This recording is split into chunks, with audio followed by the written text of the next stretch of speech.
Hey everybody, it's your girl Bondy Blue and I am back. Yes, I needed a little break. Okay, Saturday I went on a retreat and I had to get up at like 5 o'clock in the morning, which is so not my jizz. Okay, so I just, it's just what I've been feeling, and my horoscope has been telling me that I need to chill. And I'm gonna have to, take a few days every now and again. So yeah. But I hope everyone's doing great, and we're back, okay? And I always do the videos, so if it didn't happen, it's going to happen, all right? So let's get into it. Let's start Love After Lockup with Lacey, Shane, and John. Oh yes, we're starting there.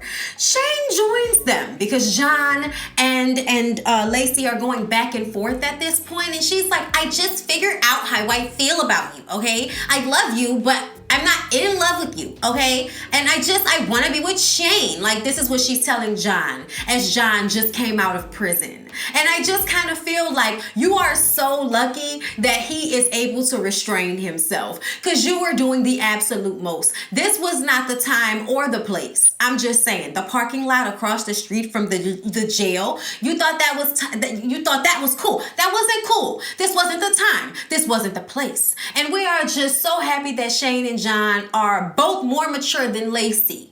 All right? Because she gets out of the car and I don't know what she was fooling around with, but Shane walks up. He's like, you all right, baby? You good? And then she turns around and starts,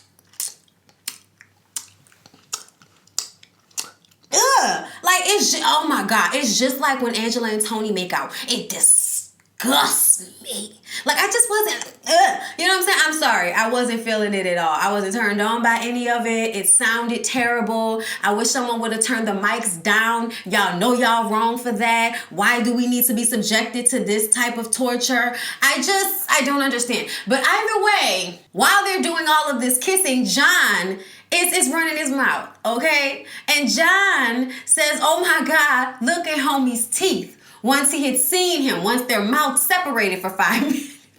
And I was like, oh no, he didn't bring up the teeth. Well, I mean, I've been saying from the very beginning that he needs to get a dental plan. And once he does, he will be killing the game. Okay? Like, once you get the teeth fixed, that's really all you gotta do. Like when you have this type of shoulder situation going on.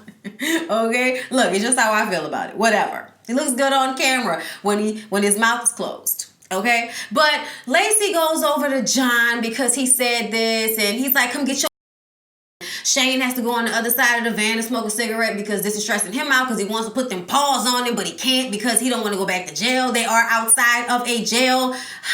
Okay? But Lacey over there taking his cell phone, calling him a...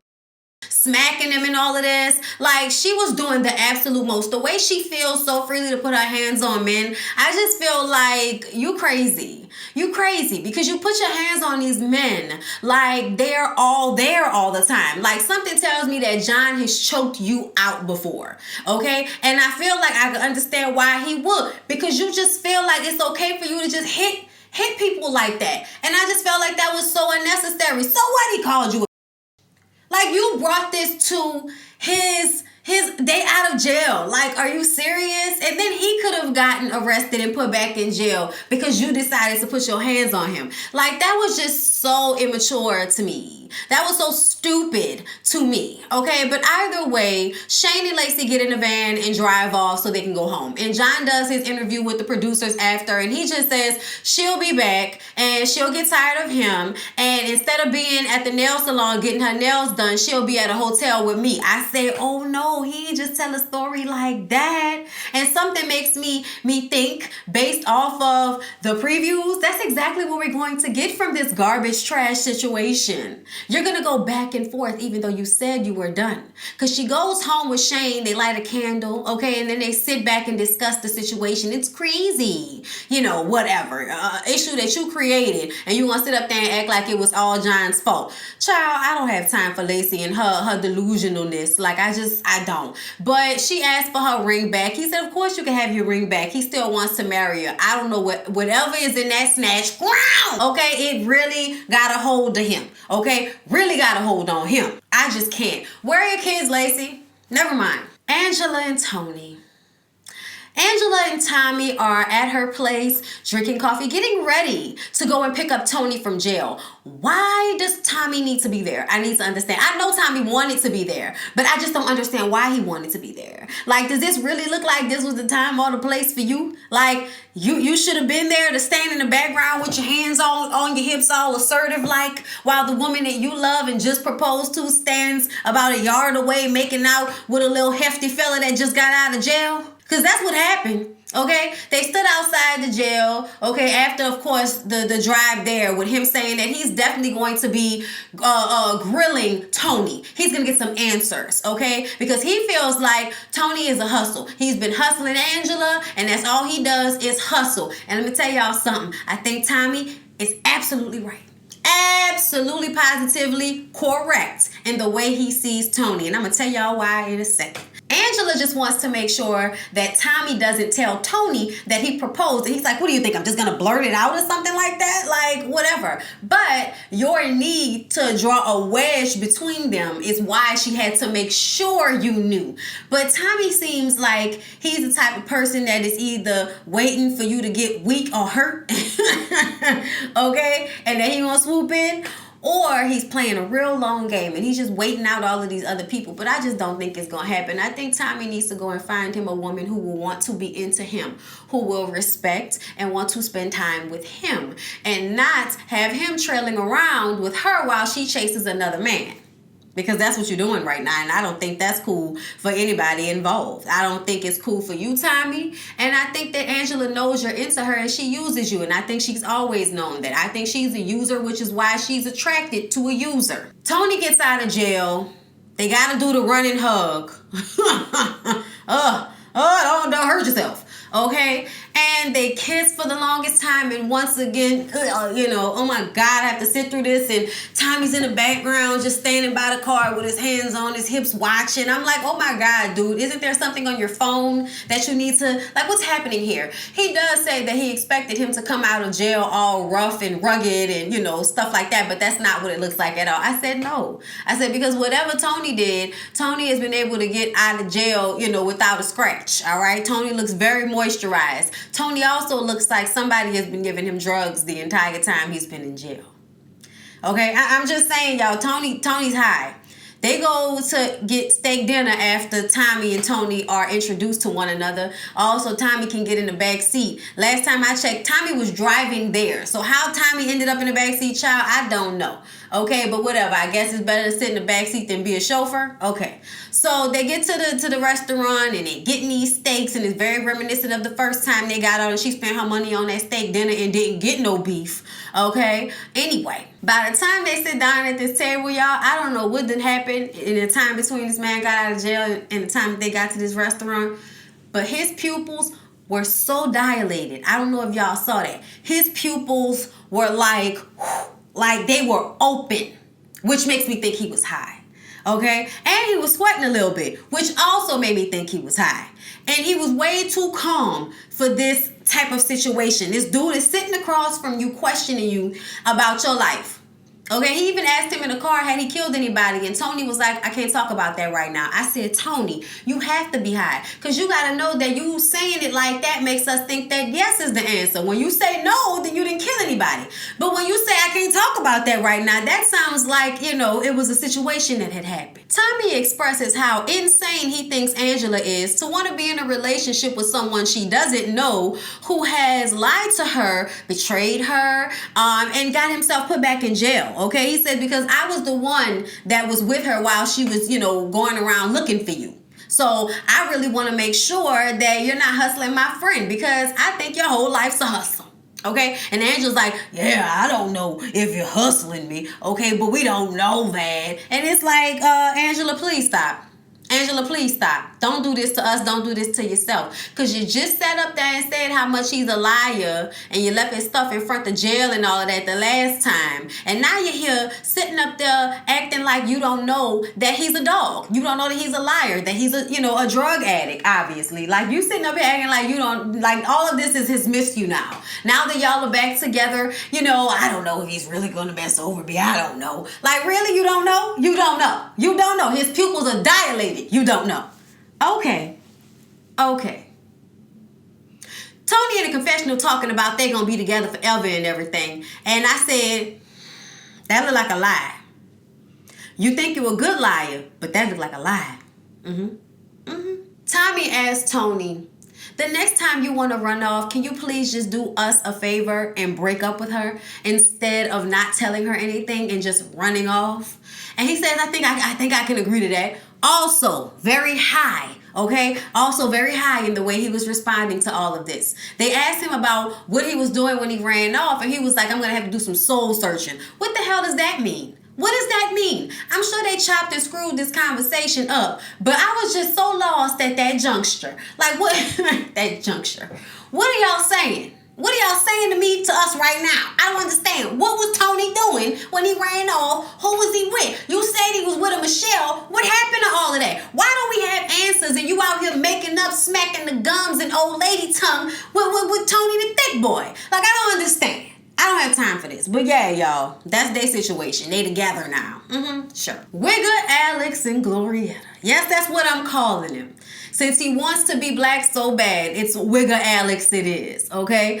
Yeah, I really don't like that, you know, my nigga shit. I really do not appreciate that. I'm sorry. It irks me, like, to no end. Because when you get in your 50s and you want to go back to being a white man who just so happens to have some tattoos and a black girlfriend, you know what I'm saying? Like, I also feel like the coolest of the white boys are the ones that respect us enough to understand and not say that, even if they do listen to the music, even if they do hang around us and there's a kinship or whatever. They just respect enough to know at the end of the day, I'm still a white man out here. You know what I'm saying? So let me respect and not say that. So when I see people saying it like that all the time, to me, it shows a lack of respect. And it makes me feel like you think you cool saying it. Like, oh, you so cool because you get, you know, oh, my nigga, I got a da-da-da-da-da. You know, his language, the way he talk. He is a manipulator and a perpetrator. And I don't like him. He's skeevy as shit. His energy is very, very skeevy. And the fact that Glorietta is so in a fog is just annoying as hell to me. So, yeah, Wigger Alex and his Wigger friend are in the car together coming to meet the Wigger friend old lady and Wigger Alex old lady Glorietta for a Valentine's Day double date. Now, mind you, they just coming back from him seeing his ex Juliana, okay? The little cute black girl that he likes, okay? And he's gonna try to like pick a fight. I really do feel like this sit down with Glorietta was him trying to pick a fight. But I also feel like the fact that she couldn't tell him why she loves him spoke volumes. You just want to be with somebody. You just want to be with somebody that you're attracted to. That's all you want. This ain't no deeper than that, Glorietta. And if he was upset about that, that's fine. But I really feel like he was trying to pick a fight because he wanted a reason to go run back to the ex. Because when they was downstairs and he asked her again, you know, why do you want to marry me? Why do you love me? And she's like, you're asking me again? You already asked me and you're asking me again? You know, I just told you I didn't want to be asked that. Oh my God. You know what I'm saying? So she still doesn't want to answer the question. So he's like, man, I don't have to deal with this. I got a girl who really loves me, who I really love, who really care about me. Talking about his ex. He couldn't wait to throw that out there. Okay, now let's rewind right quick because the homeboy and his old lady don't like the fact that they have to lie to this woman, sit in front of her and act like they don't know that he was just with the ex Juliana. They feel bad about that. So homeboy was trying to throw Glorietta on game, like, you know, when y'all gonna get married? And she was like, we really need to think about what we're gonna have at the wedding, the food and, you know, the music and, you know, my dress, and we just really have to figure everything out for the wedding. Not saying when, but obviously soon enough. And the homeboy is like, so you don't want to get a place and live together and see if this is gonna work out first? And she says, no, we're in love. And then Alex turns to her because the homeboy was like, look, I care about you. I don't want you to get hurt. When the homeboy said, I care about you, I don't want you to get hurt, that was telling you that you're gonna get hurt. That he's lying, that he's keeping something from you, that we know something that you don't know. Like, all of that during this conversation, but she was refusing to pick up on any of it. I mean, she even was like goofily laughing with lipstick on her teeth when homeboy was like, yeah, I was trying to find out if Alex was really in love.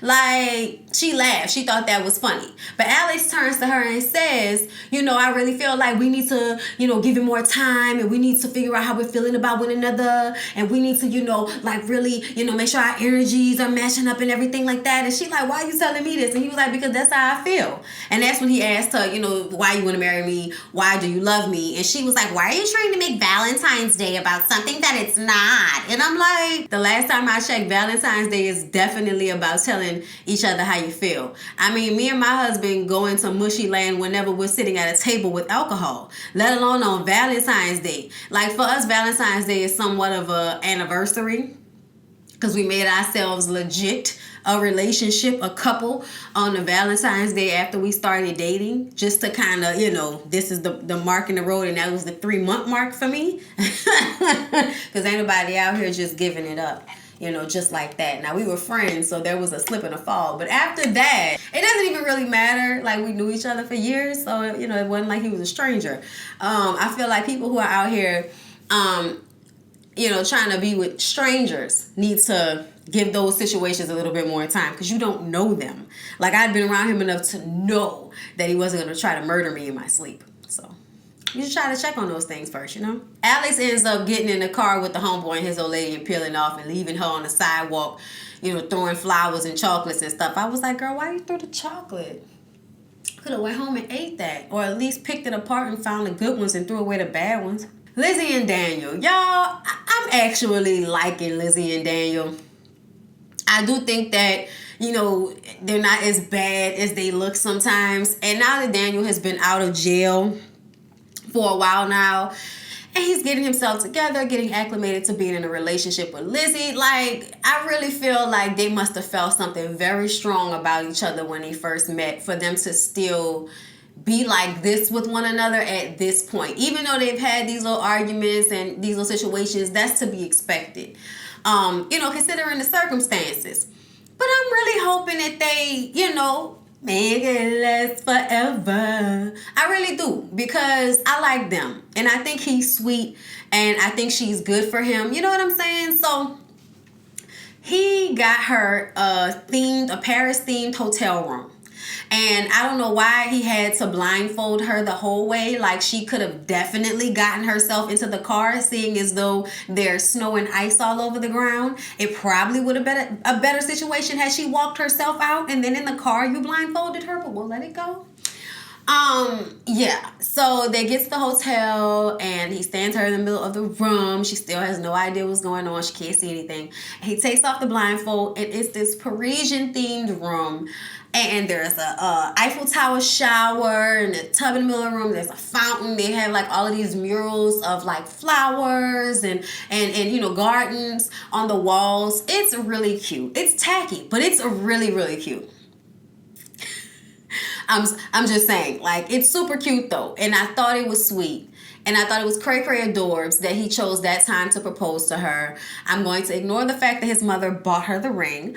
I'm going to ignore all that for this moment, because I thought it was sweet. And I thought that she was very appreciative of him even being thoughtful enough to do this. They talked about her wanting to go to Paris, and this is close. You know what I'm saying? This is just him showing that he's listening to her and that he wants to give her the world. He wants to do better for her. And I thought that was sweet. And when he got down on one knee and proposed, and she said yes, and that she expected nonstop sex, I was just like, oh, y'all are super cute. Congratulations. I hope it works out. I really, really do. All right, y'all. And lastly, Amber. We didn't see Vince this episode. Thank God. I'm just saying, like, he's so awkward. But anyway, so Amber is getting off the phone with Puppy, who just finished telling her that she needs to figure out a way to keep Vince in the picture until Puppy gets out of jail, and then Puppy can take over, because Puppy can slang that puss for this dollar. She can do it, okay?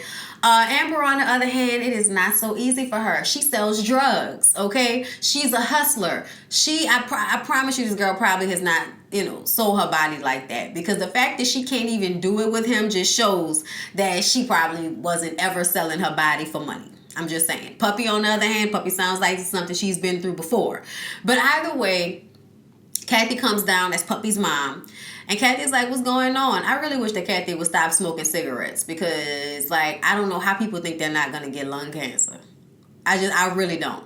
And I've had, most important people in my life, my grandfather and my father, died from lung cancer. So, complications from having lung cancer. So, yeah, it's just, it's not cool. It's not cool, and I wish people would stop. Because on this show, y'all smoke cigarettes, like, constantly. Every time we see y'all, somebody smoking a cigarette. And I'm just like, oh, yay, cancer sticks. But, yeah. And you just know they stink. It's terrible. Like, if you smoke cigarettes, please think about trying to stop. Please. Like, for me, watching my very strong 6'2" father turned into a very sickly, small man, before he started to get well again, and then he died suddenly. Yeah. Listen to me. Please. Give up the cigarettes. It's just not the business. Anyway, okay, back to the story. Amber hasn't told anybody but her mom and puppy about this plot to get the money from Vince's, benefits. I told y'all that was the plan from the jump. For her and puppy and her mom to use Vince to get some money out of him to set up for when they got out of jail. Puppy's mama is pissed off because she feels like this is them working their way into getting back in jail. Okay, you're going to get out and get right back in for fraud or something like that, fooling around with the situation with Vince. And once Amber finishes explaining the situation to Kathy, she's like, oh, so you can't hold up your end of the bargain. Is that what you're telling me? Because you can't go and be with the man. Like she really reads it down, and she was like, look, y'all are out now. And you can get put back in jail for this, okay? And it's just not right, because when you play with people's emotions, they have a tendency to want to get back at you, to get revenge and to lash out. So yeah, this is probably not the move. And Amber agrees, but she feels bad because she feels like she has to hold up her end of the deal for her mom and puppy. And I'm like, girl, maybe you need to get away from your mom and puppy if you think this is cool. Then she has to bring Vince to this family reunion she's having, and she says her family will pick up on any foolishness that she's doing and they won't like it. And I'm like, what side of the family is this? Because your mama was in jail with you, and she's the one encouraging you to do something else illegal. So I don't know what family we talking about, but I just kind of feel like, girl, what is going on with you? You really need to get your life. Get your life. This is just not cool, y'all. This is stupid. Get out of jail. Get yourself a regular job. Find a place to stay. Like, do this shit the right way. Lord have mercy. Like, you act like you're not going to call you on a whole reality show out here. But yeah, y'all. That's Love After Lockup. I hope y'all enjoyed the review. Please don't forget to like, comment, and subscribe to my channel if you have not already. I love y'all. I'll see y'all in the next one. Deuces.